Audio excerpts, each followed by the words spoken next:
আজকে আমি আবুধাবি থেকে বাকু যাব, আজারবাইজান। সো কুইজ এয়ারলাইন্সে জাস্ট আমার বোর্ডিংটা কমপ্লিট করে এখন ইমিগ্রেশনও শেষ করে ফেলছি। আর বেসিক্যালি যেহেতু আমার অনারাইভাল আছে, সো সেক্ষেত্রে এটা হচ্ছে ই গেট। সো কোনো ঝামেলা নেই ইমিগ্রেশনে। আবুধাবি থেকে খুব ইজিলি এখন দেখা যাবে যে আসলে আজারবাইজানে যাওয়ার পরে ইমিগ্রেশনে কোনো ঝামেলা হয় কি না। লেটস সি আসলে কি হয়। দুবাই থেকে দুবাইয়ের যাদের দুবাইয়ের রেসিডেন্ট পারমিট আছে তাদের হচ্ছে অনারাইভাল ভিসা আজারবাইজানের। ফাইনালি বাকুতে চলে আসছে। সো আজারবাইজান আসার পরে এখানে জাস্ট প্রথমে কি রেজিস্ট্রেশন করতে হইলো পাসপোর্টটা, তারপরে কম্পিউটার পাশে রাখা আছে, ওই জায়গায় গিয়ে ই ভিসাটা নিয়ে নিলাম। তখন পে করছি $30, কার্ড দিয়ে পে করছি। এটা হচ্ছে একদম স্মুথ এবং ইজি ওয়ে।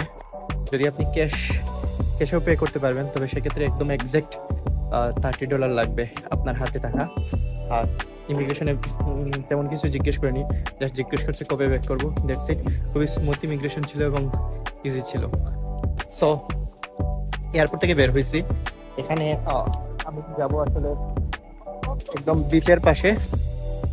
তো এই যে একটা এখান থেকে লোকাল ভাবে এটা নিচ্ছি, লেটস সি আসলে কেমন আছে।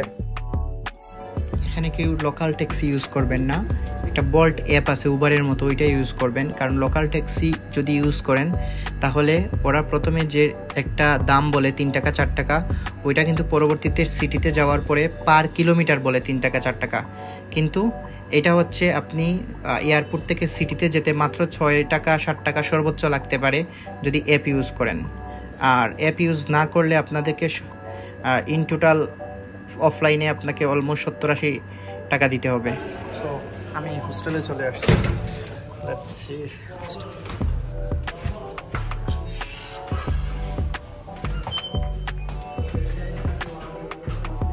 আমি হোস্টেলে গেলাম, এখানে গিয়ে টাকা পে করতে চাইলাম, বাট 100 টাকার নোট থাকার কারণে হইলো না। সো একটা নতুন দেশে আসার পরে সবচেয়ে বেশি অসহায় তখন লাগে যখন উইদাউট ইন্টারনেট চলাচল। সো এখানে হচ্ছে কি যে এই জায়গাগুলো খুবই একদম শান্ত, মানুষ লোকজন খুবই কম, তবে পয়েন্টে পয়েন্টে অনেক পুলিশ আছে এবং তারা কিন্তু অনেক হেল্পফুল। আপনি যে কোনো কিছু জিজ্ঞেস করতে পারেন।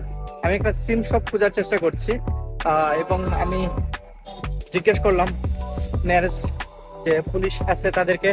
সো তারা আমাকে আসলে হেল্প করতেছে যে এইদিকে গেলে পাওয়া যাবে, এই রাস্তা টাস্তা গুগল ম্যাপ টেপে একদম সার্চ দিয়ে হেল্প করতেছে।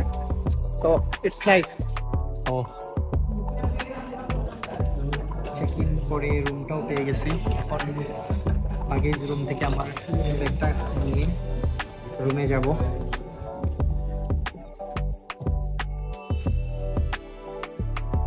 রুমে যাচ্ছি। এখানে ব্যাপার হচ্ছে যে নর্মালি ওদের চেক ইন হয় 3টায়, বাট আমি বলে একটু এক্সপ্রেস চেক ইনটা নিয়ে নিছি। সো যার কারণে কিছুক্ষণ ওয়েট করে রুমে যাচ্ছে। এই হোস্টেলটা হচ্ছে খুবই ক্লিন অ্যান্ড এখন প্রথম দিন, আজকে সকালেই আসছি। আসার পরে হোটেলে গেছি প্রায় 11টার দিকে। হোটেলে যাওয়ার পরে চেক ইন করছি 2টায়। ওদের এখানে সিস্টেমটা হচ্ছে 3টায়। চেক ইন টাইমটা ওদের এখানে সিস্টেমটা হচ্ছে 3টায়, বাট একটু আর্লি চেক ইন করে 2টায়, আজারবাইজানের টাইম 2টায় চেক ইন করে একটু রেস্ট করলাম। এখন বাজে প্রায় 7টা, প্রায় 5 ঘন্টা ঘুমাইছি, প্রচুর ঘুম দিছি। ঘুম দিয়ে এখন একদম সন্ধ্যার বেলা বের হয়েছি, একটু সিটিটা ঘুরে দেখবো। এখানের যে অ্যামেজিং, মানুষ টানুষ তেমন নাই, একদম মনে হচ্ছে যে খুবই স্লো, বাট রাস্তায় কিন্তু প্রচুর গাড়ি, একদম জ্যাম লেগে যায়। বাট ওভারঅল জায়গাটা আমার কাছে বাকু সিটিটা অনেক ভালো লেগেছে। ওয়াও,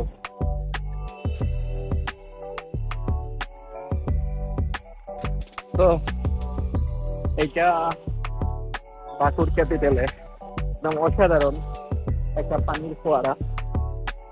ঝর্ণার মতো। এখানে প্রায় একটা দুইটা তিনটা আছে।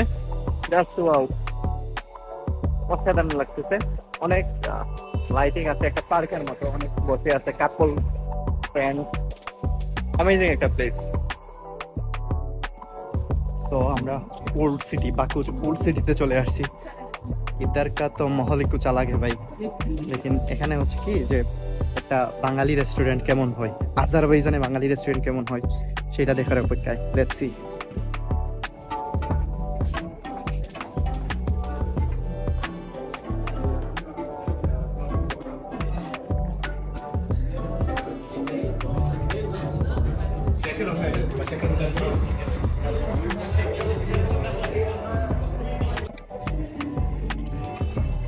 আজারবাইজানে আলু ভর্তা দিয়ে ভাত।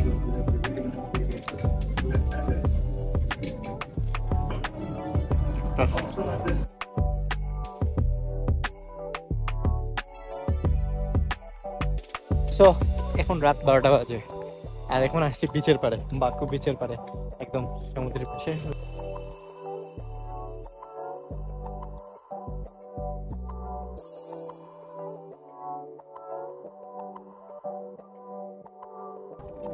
আসলে সাগর পাড়ের যে একটা ভিউ পয়েন্ট, এবং সেই সাথে হচ্ছে যে এখান থেকে আলাদা একটা ফিল পাওয়া যায়।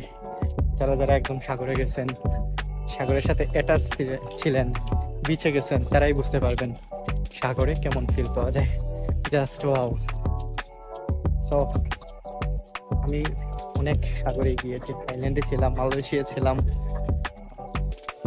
এখন বাকুতে আসছি। So it's also awesome. Wow একটা মুহূর্ত। সো এটা হচ্ছে বাকু সি ভিউ পয়েন্ট, এবং একদম ভিউ পয়েন্টের ওই মাথায় যাব আমরা। সাধারণ একটা বিল্ডিং, মনে হচ্ছে যে একদম জ্বলন্ত লেলিহান আগুনের শিকার।